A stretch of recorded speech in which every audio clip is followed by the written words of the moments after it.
Good morning, folks. This is Tadpole Smitty. It's a cold 20-something degree day here in Santa Fe, New Mexico. Getting ready to go for my daily ride.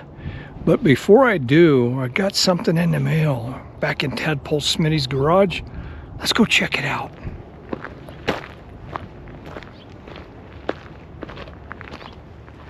It came in the mail last night, so I'm ready to show it to you. It's one of my upcoming projects that I'm going to do on my cat track. It's going to be all this up here is coming off, and I'm going to a Patterson Metropolis 2-speed planetary transmission. Take a triple off and go to a Metropolis.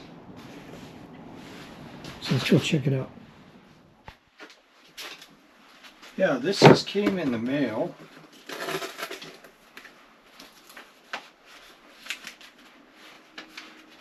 From Patterson's Transmissions out of Florida. So, if you watch my previous show, I talked to you about Patterson Transmissions. They were around 15 to 20 years from FSA, built them for Patterson. He was the inventor, Sam Patterson. Very illustrious career in the bicycle industry, SRAM, a bunch of other stuff that he's done. And so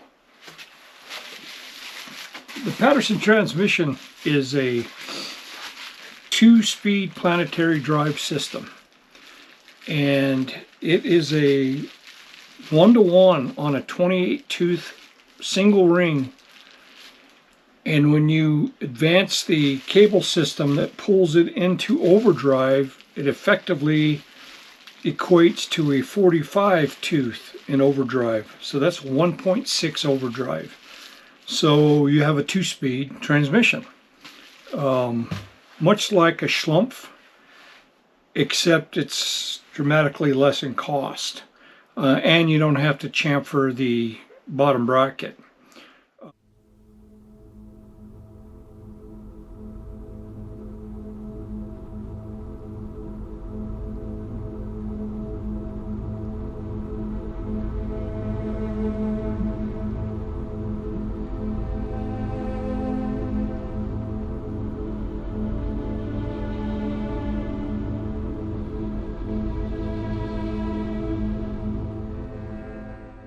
So let's take a look at this thing and prepare to install it.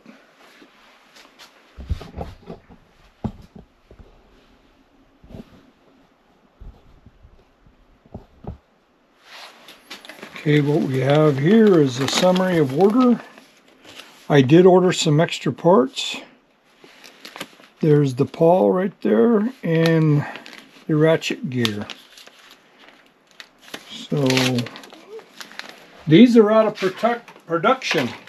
The Metropolis is no longer being built, and it's pretty hard to find. The way I found it is I went directly to the inventor, Sam Patterson.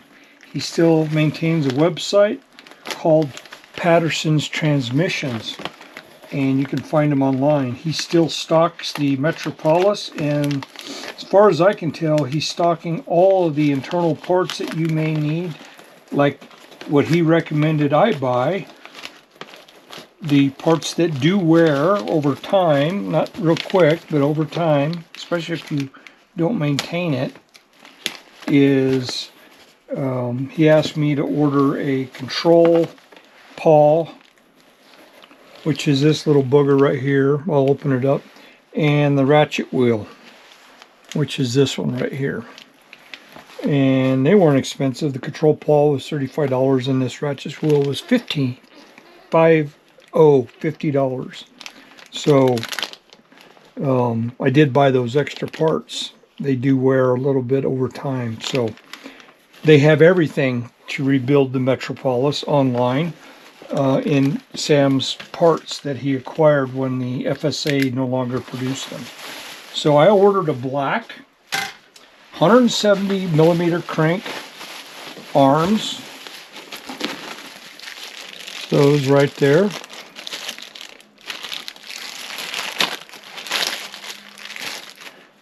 That's the 170 millimeter crank arm, and it says 170 in right there. These are pinch style crank arms. So one would think that you could swap these out with something else. You're going to be hard pressed because these are unique to the Metropolis. 170 millimeter is a common size for a bicycle. For me, it's a little long, but I'll show you how I'm going to overcome that. I like 165s or 155s.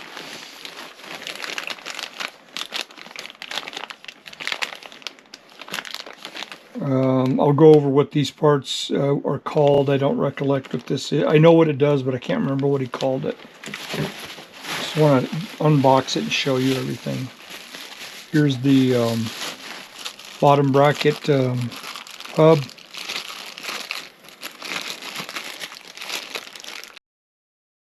.8 millimeter crank bottom. Standard thread, American thread.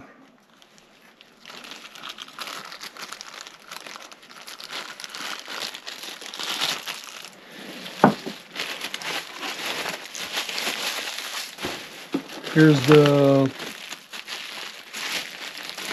ring, chain ring, that's unique to the Metropolis. It has these ears that come in, that lock into the... Back in the day when they were building this, you could get the main gear in different sizes, but I don't think they're no longer available. You used to be able to get this in different crank lengths too, but Sam only has 170 millimeter cranks.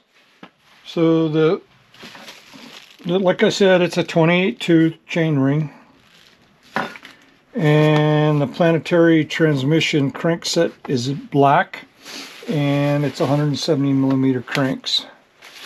So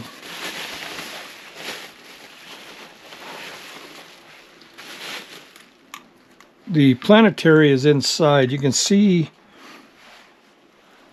the gears. I don't know if you can see. Let me get you under the light a little better.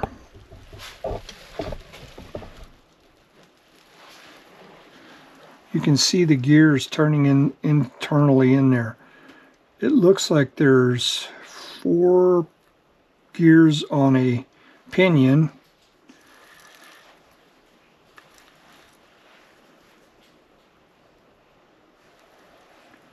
I'll be darned. Thank you, Sam. Sam sent me an extra chain ring at my request. So this is a part that we'll wear, of course. This is where the chain rides. So I've got an extra chain ring. It comes with one on it. It's a very nice looking setup that Sam designed. I would love to go into the full story about Sam. As I'm installing, I'll probably talk about him more. The guy's incredible, like an inventor. Invented a lot of stuff that's being used in the industry today still. He was voted Inventor of the Year in 1994 for the bicycle industry as being an innovator, and he has a lot of patents. And he's not done with the Patterson. He's still developing an improved Patterson transmission, and he is trying to source a manufacturer. I know where he's trying, and I won't announce that because the deal's not a deal yet. But the manufacturer really likes what Patterson has built in the past, and they want to redo this, pull it back in the market. Why would you need this in the market? The next thing up from this that I know of, Neo is now out of production. The Patterson's out of production. They were the affordable two that I know of, the affordable planetary drive systems that were economically affordable. The pinion's north of $2,000 by the time you get your chamfering done and pay somebody to install it and buy the pinion. The smallest pinion is a 6-speed, and it has enormous amounts of range, and they go all the way to 18 speeds, and they have a bunch of transmissions in between. They are all north of $2,000. I paid $500 for this and some extra parts I got. I was in less in shipping. He didn't charge me shipping. I think I'm in it for less than $550 for a 2-speed Planetary drive. He still has them in stock. They are a limited stock basis, new old stock, and he has all the parts. So if you want one of these Planetary drives at a reasonable price, you might want to get off your como se llama and get it done, because they are going to run out when they run out. So now we got to get ready to install it on the Catrike Pocket. Well, I find Sam Patterson pretty an interesting guy. But anybody in the industry that I've talked to in my recumbent riding adventure so far, he's an incredible individual, very easy to talk to, and just so full of knowledge about the shifting, the SRAM, the cabling systems, the derailleurs, all that. That's his life. That's what he did, right? So we're here in my little shop, my tool crib, separate from my shop. It's on the front side. I can heat this up and work in here. It's kind of cozy. Much smaller than the garage out here. But I built a separate room. So I built a separate tool crib in here. And I want to show you some other parts that I've got that I'm going to be installing.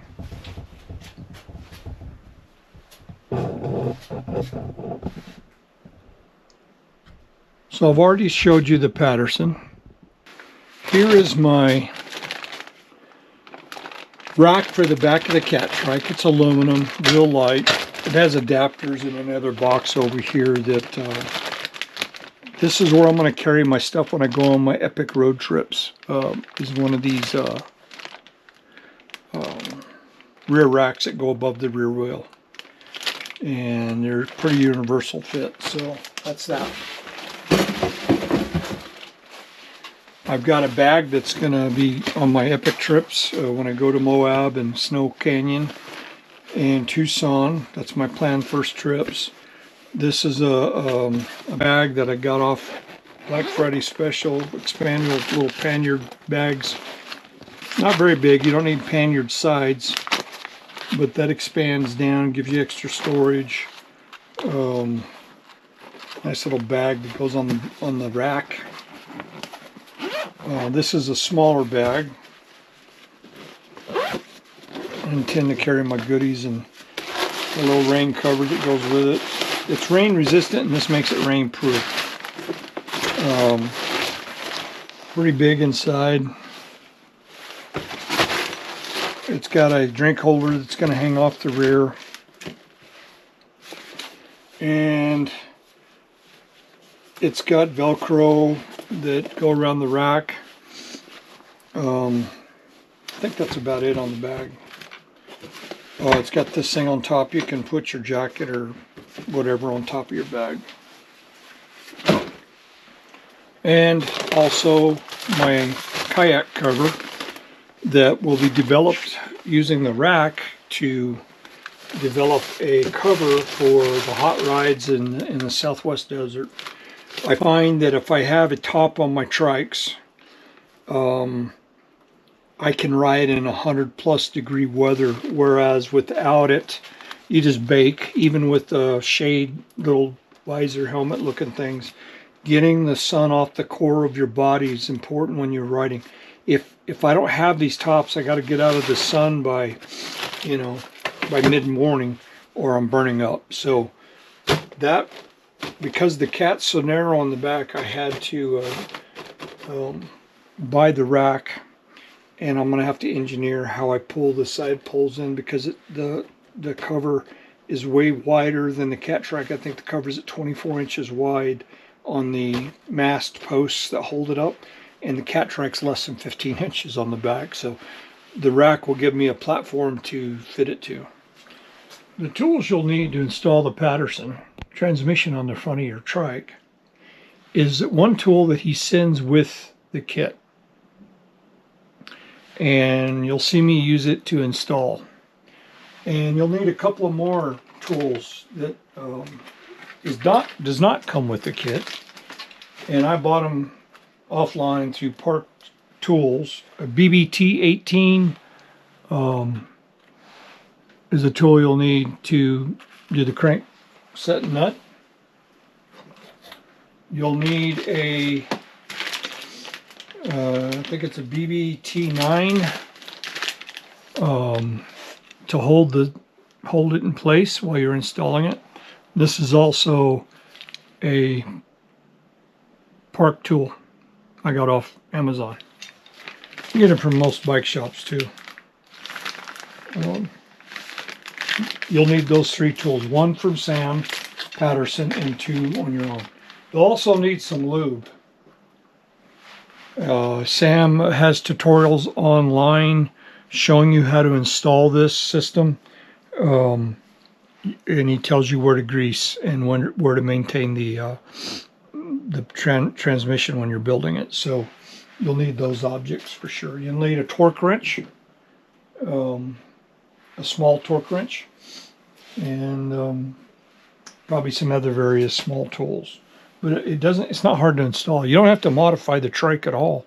So I could take this off any bottom bracket that's standard, my Terra trike. If I get tired of it on a cat, I might put it on the Terra trike. Terra trike would be a good option because right now it has a single gear up front and it's fairly large. It's a 54 or a 52 tooth with 8-speed in the back. It's got e-assist. You'll find most of the assist trikes are now coming with single rings on the front because everybody's putting mid-drives on them. Why put a big old expensive triple on the front if everybody's pulling them off? So like the new cat trike that came out, the all-road, is a single speed, single front gear with an 8-speed cassette on the back. They're doing that because most people are installing mid-drives. Mid-drive for me wasn't a great option. Mid-drive required me to go with the Bosch, which has no throttle.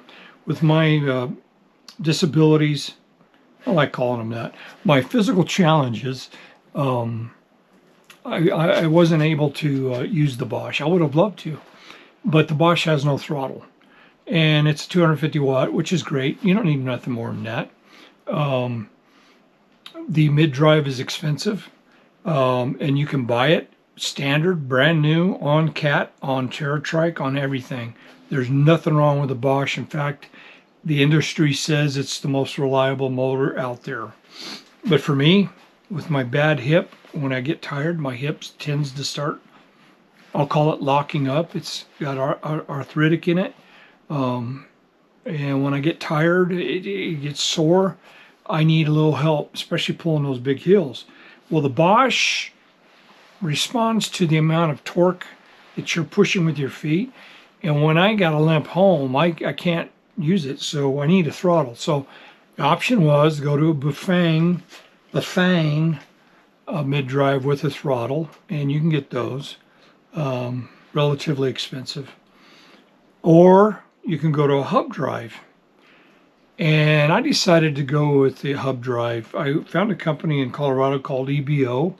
And if you watch my previous video, he's a sponsor of my channel now. We'll be going to Denver here shortly, installing a 500 watt EBO hub drive on the back of my trike, cat trike. And that's why I elected to go with the 2-speed Planetary front. Because once you go with the assist, I don't need 30 gears anymore. It becomes over-geared.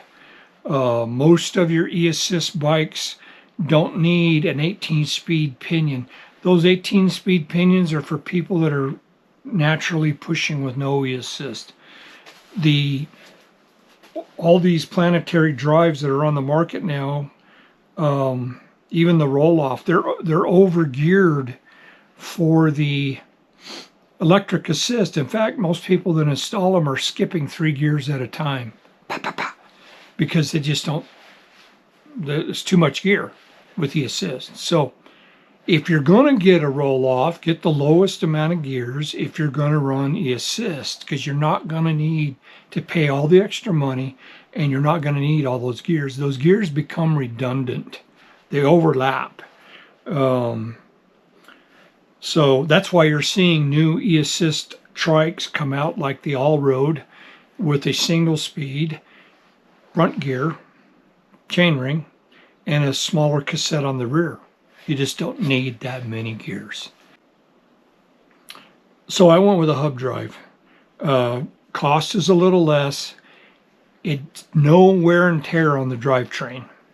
I talked to Patterson. He said the transmission on the front with a hub is a perfect setup because that hub motor will do nothing to the Patterson. It will do nothing to the chain. It's only driving the wheel. Yes, mid-drives are more efficient. Batteries last longer. But I'm staying out 40 miles as it is. It's great that they're more efficient. Another thing, if a mid-drive breaks or you lose your chain on a Bosch, you're done, unless you can fix your chain out in the wilderness. On a hub drive with a throttle, you can lose everything and still ride the trike home. It becomes an electrified scooter at that point.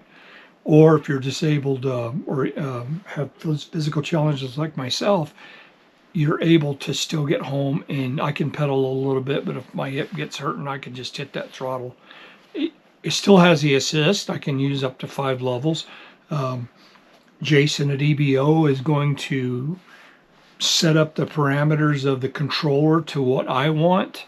I like a slower first gear, first level, like 5 miles an hour, where my TerraTrike starts at 9 miles an hour. I feel that's a little fast. I never ride my TerraTrike beyond level 1. Very seldom have I think one or two times I have ridden my TerraTrike in level 2, and it was when I was running a little late to pick up my son, and I had to get up some pretty steep stuff, and I just put it in level 2 and let's get after it so I could get back to meet my appointment. But other than that, I ride in level 1. So I am going to ask Jason to set the parameters of my controller up on his EBO hub drive to give me like 5 miles an hour in first level and maybe 9 miles an hour in second level, and then on up for there. I'll probably never use 3, 4, and 5. I haven't. And 0 is an option too. He can set up 0 with throttle only, no assist, and there's a bunch of stuff he can do. He can dial down the wattage on the motor. It's a 500 watt motor. I can have him dial that output down a little bit so it doesn't heat the motor up as much, because I am going to be climbing a lot of hills. I'll follow his recommendations.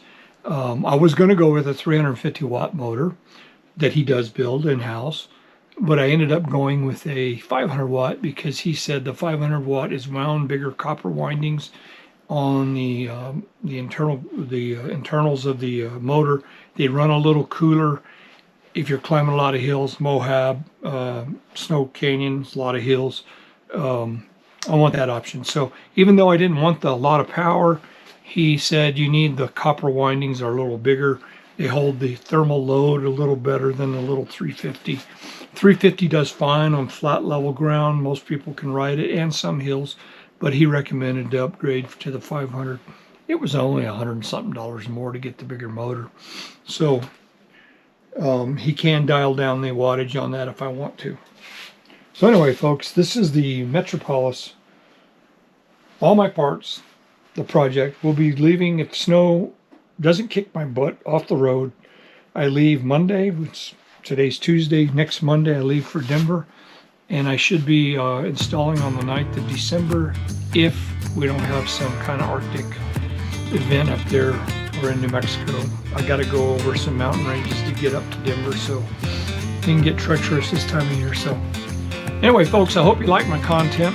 Look forward to upcoming shows where I'm installing the Patterson, and we're going to be doing shows with EBO, installing my new rear hub EBO 500 watt hub drive and a new laced wheel in the back, and installing the battery, installing the controller in the battery rack, installing the throttle up on the microshift area of the cat trike, and wiring everything up. And I'll be interviewing Jason about neat things like battery life, about how to maintain batteries, how to care for them, about motors. He does make a mid-drive. He does make a torque sensing crank for hub drives. It's really cool. He makes a lot of neat stuff, and talk about things that he's going to be working on in the future. So until next time, folks, this is Tadpole Smitty signing off. We'll see you on the next ride.